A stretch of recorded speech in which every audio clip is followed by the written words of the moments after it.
SIR নিয়ে Paschimbanga voter তালিকা সংশোধন নিয়ে মানুষের মধ্যে উদ্বেগ ও ভুল ধারণা তৈরি হচ্ছে। বিশেষ করে প্রয়োজনীয় নথি সংক্রান্ত বিভ্রান্তির কারণে অনেকেই চিন্তায় রয়েছেন।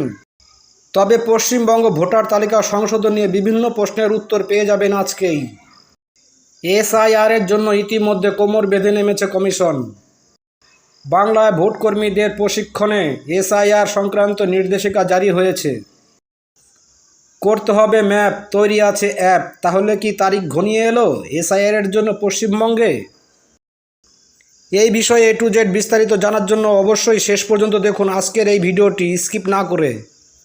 রাখি টিভি ইউটিউব চ্যানেল আপনাকে স্বাগত। আমি রয়েছি আপনাদের সঙ্গে গণেশ।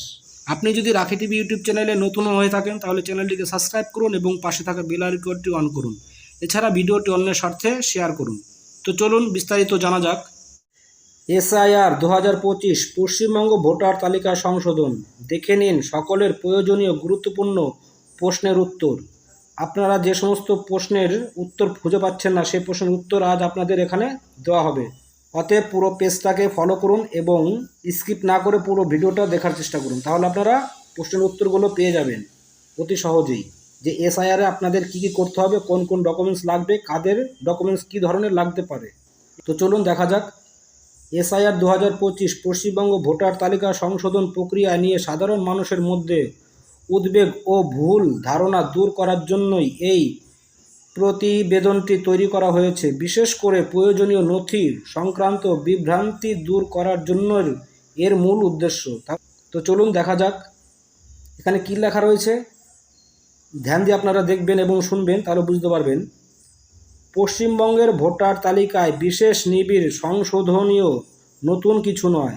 এর আগেও 2001 বা 2002 সালে এই প্রক্রিয়া চালানো হয়েছিল এবং 2002 সালের 1 জানুয়ারি চূড়ান্ত ভোটার তালিকা প্রকাশিত হয়েছিল।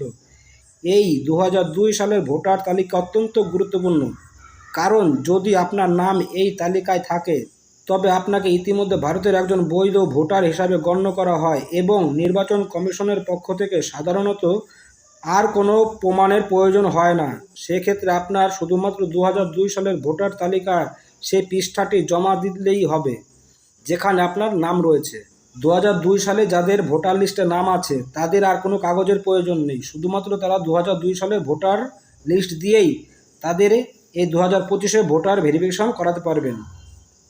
তো চলুন আরও নিচে কি আছে দেখা যাক। এখানে রয়েছে জন্ম সাল অনুযায়ী প্রয়োজনীয় নথি। জন্ম সালের ওপর ভিত্তি করে নথি জমা দেওয়ার জন্য 3টি পরিস্থিতি তৈরি করা হয়েছে। সেক্ষেত্রে ভিত্তিক বছর হিসাবে 1987 সালের 1 জানুয়ারি এবং 2002 সালের 1 জানুয়ারিকে ধরা হয়েছে। অতএব আপনাকে বলা হচ্ছে যে জন্ম সাল অনুযায়ী আপনার কোন কোন কাগজপত্র লাগবে ভোটার ভেরিফিকেশন করার জন্য, সেই কথাটি এখানে উল্লেখ করা হয়েছে। তো চলুন জন্ম সাল হিসাবে কী কী লেখা রয়েছে সেটা আমরা একবার চেক করে দেখি।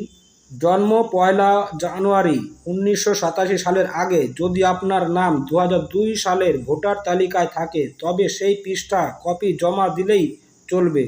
যদি না থাকে তবে নির্দিষ্ট 11টি নথির মধ্যে যে কোনো একটি জমা দিতে হবে। এখানে বলা হয়েছে আপনাকে যে কোনো একটি 11টির মধ্যে যে কোনো একটি জমা দিতে হবে যদি আপনার 2002 সালে ভোটার তালিকায় নাম না থাকে। এখানে বলা হয়েছে জন্ম 1 জানুয়ারি 1987 থেকে 1 জানুয়ারি 2002-এর মধ্যে আপনার নিজের জন্য 11টি নথির মধ্যে যে কোনো একটি প্রয়োজন হবে। এছাড়াও যদি আপনার মা কিংবা বাবার নাম 2002 সালের ভোটার তালিকায় থাকে তবে সেই পৃষ্ঠার কপি যথেষ্ট। তাহলে বুঝতে পারছেন আপনার 2002 সালের নাম নেই কিন্তু আপনার মা বাবার নাম রয়েছে। তার এই ক্ষেত্রে 2002 সালের আপনার যে মা বাবার ভোটার লিস্ট সেটাই যথেষ্ট। অন্যথায় বাবা মায়ের যে কোনো একজনের জন্য 11টি নথির মধ্যে যে কোনো একটি। নিচে রয়েছে এবার জন্ম 1 জানুয়ারি 2002 সালের পরে। এটা হচ্ছে 1 জানুয়ারি 2002 সালের পরে আপনার নিজের জন্য 11টি নথির মধ্যে যে কোনো একটি প্রয়োজন হবে। বাবা মা উভয়ের নাম যদি 2002 সালের ভোটার তালিকায় থাকে তবে সেই পৃষ্ঠার কপি জমা দিন। যদি না থাকে তবে উভয়ের জন্য 11টি নথির মধ্যে যে কোনো একটি প্রয়োজন হবে। এখানে বলা হয়েছে যে আপনার যদি 2002 সালের পরে জন্ম হয়ে থাকে তাহলে সেই ক্ষেত্রে 11টি নথির মধ্যে যে কোনো একটি, এবং 2002 সালে আপনার মা বাবার যদি ভোটার তালিকার নাম থাকে তাহলে সেই কপিটা যথেষ্ট। আর যদি না থাকে তবে উভয়ের জন্য 11টির মধ্যে যে কোনো একটি নথি প্রয়োজন। তারপরে রয়েছে, যদি আপনার বাবা মায়ের নাম 2002 সালের ভোটার তালিকায় থাকে, এমনকি আপনার নাম না থাকলেও চিন্তার কারণ নেই। এখানে একটু বিভ্রান্তি টাইপের কিছু রয়েছে, চলুন দেখি। 11টি নথি সংক্রান্ত বিভ্রান্তি। বর্তমানে অনলাইনে যে 11টি নথির তালিকা ঘুরছে তা বিহারের জন্য প্রয়োজন। পশ্চিমবঙ্গের জন্য নির্বাচন কমিশনের অফিসিয়াল বিজ্ঞপ্তির জন্য অপেক্ষা করার পরামর্শ দেওয়া হয়েছে, কারণ নথির তালিকায় সামান্য পরিবর্তন থাকতে পারে। তাহলে বুঝতে পারছেন একটু বিভ্রান্তি আছে অবশ্যই আমাদের পশ্চিমবাংলা মানুষের। তারপর এখানে রয়েছে গণনা ফর্ম। 18 বছর বা তার বেশি বয়সী প্রত্যেক ব্যক্তি যারা ভোটার তালিকায় নাম তুলতে ইচ্ছুক তাদের জন্য গণনা ফর্ম পূরণ করা বাধ্যতামূলক। এই ফর্মটি বিএলও বুথ লেভেল অফিসের দ্বারা সরবরাহ করা হবে অথবা অনলাইনে পূরণ করা যাবে। ইপিআইসি নম্বর পরিবর্তন। যদি 2002 সালের পর আপনার ইপিআইসি ভোটার পরিচয়পত্র নম্বর পরিবর্তিত হয়ে থাকে তবে চিন্তার কিছু নেই। নির্বাচন কমিশনার আপনার পুরনো এবং নতুন নম্বর লিঙ্ক করতে পারবে। তাহলে 2002 সালের পর যদি আপনার নাম্বার চেঞ্জ হয়ে থাকে তাহলেও চিন্তার কোনো কারণ নেই, কারণ নির্বাচন কমিশনার আপনার পুরনো এবং নতুন নম্বর লিঙ্ক করতে পারবে। তারপর এখানে রয়েছে বানান বা জন্ম তারিখ ভুল। 2002 সালের ভোটার তালিকায় নামে বা জন্ম তারিখে ছোটোখাটো ভুল থাকলে তা সমাধানের কোনো সমস্যা নয়। বিশেষ করে যদি আপনার বর্তমান ইপিআইসিতে সঠিক তথ্য থাকে। বড় ধরনের ভুলের ক্ষেত্রে আপনি 11টি বিকল্প নথির মধ্যে সঠিক তথ্যসহ একটি ব্যবহার করতে পারবে। তারপরে নিচে রয়েছে 2002 সালের তালিকা। ইপিআইসি নম্বর না থাকা। যদি 2002 সালের ভোটার তালিকায় আপনার নামের পাশে ইপিআইসি নম্বর না থাকে কিন্তু আপনার কাছে বর্তমান ইপিআইসি নম্বর সহ ভোটার আইডি কার্ড থাকে তবে সেটাই যথেষ্ট। মানে আপনার এখানে বলা হয়েছে যে 2002 সালে ভোটার তালিকায় ইপিআইসি যদি নাম্বার না থাকে কিন্তু আপনার যে কাছে ভোটার আইডি কার্ডটা রয়েছে সেটাতে নাম্বার থাকে, সেটাতেই হবে।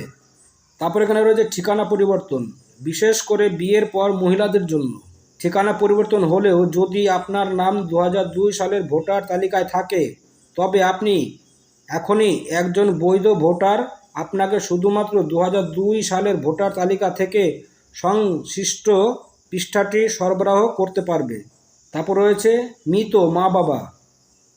যদি কারো মা বাবা মারা গিয়ে থাকেন কিন্তু তাদের নাম 2002 সালের ভোটার তালিকায় ছিল তবে আপনার আবেদনের জন্য এটি কোনো সমস্যা হবে না। এখানে বলা হয়েছে যদি আপনার মা বাবা মারা গিয়ে থাকেন 2002 সালে কিন্তু তাদের ভোটার লিস্টে নাম ছিল, সেই ক্ষেত্রে আপনার কোনো অসুবিধা হবে না, আপনি করতে পারবেন। তারপরে এখানে রয়েছে রাজ্যের বাইরে থেকে আবেদন। যারা এখানে বলা হয়েছে যারা রাজ্যের বাইরে থাকে তারা কিভাবে করবে। পশ্চিমবঙ্গ প্রক্রিয়া শুরু হলো NVSP national voter service portal এর মধ্যে অনলাইনের গণনা ফর্ম পূরণ করা যাবে, নথি এবং ছবি অনলাইনে আপডেট করা যাবে। এখানে বলা হয়েছে যে যারা রাজ্যের বাইরে থাকে তাদের ক্ষেত্রেও এই প্রক্রিয়াটি রয়েছে, কারণ ন্যাশনাল ভোটার সার্ভিস পোর্টালের মাধ্যমে অনলাইনে গণনা ফর্ম পূরণ করা যাবে এবং ছবি অনলাইনে আপডেট দেওয়া যাবে, তাদেরও কোনো সমস্যা হবে না, করতে পারবেন। আতঙ্কিত না হয়ে পশ্চিমবঙ্গের জন্য নির্বাচন কমিশনের অফিসিয়াল বিজ্ঞপ্তির জন্য অপেক্ষা করুন। যে কোনো সমস্যার জন্য বিএলওর সাথে পরামর্শ করুন। প্রক্রিয়াটি আনুষ্ঠানিকভাবে শুরু হলে আরও বিস্তারিত তথ্য জানা যাবে যা সরাসরি আপনার সাথে শেয়ার করব। তো এই ছিল আজকে কিছু গুরুত্বপূর্ণ প্রশ্নের উত্তর। যারা বিভ্রান্তি ছিলেন কিছু প্রশ্নের তো এখানে পুরো পরিষ্কারভাবে আপনাদের বলা হলো যে আপনাদের কোন সালে জন্ম হলে কোন নথিটা আপনাদের প্রয়োজন এবং যাদের 2002 সালে নাম আছে কিন্তু ভুল আছে তাদের কি কি সমস্যা, এ টু জেড বিস্তারিত আপনাদের এখানে দেওয়া হয়েছে। তো ভিডিওটি যদি আপনাদের ভালো লেগে থাকে একটা লাইক করবেন এবং ভিডিওটিকে শেয়ার করবেন। ধন্যবাদ।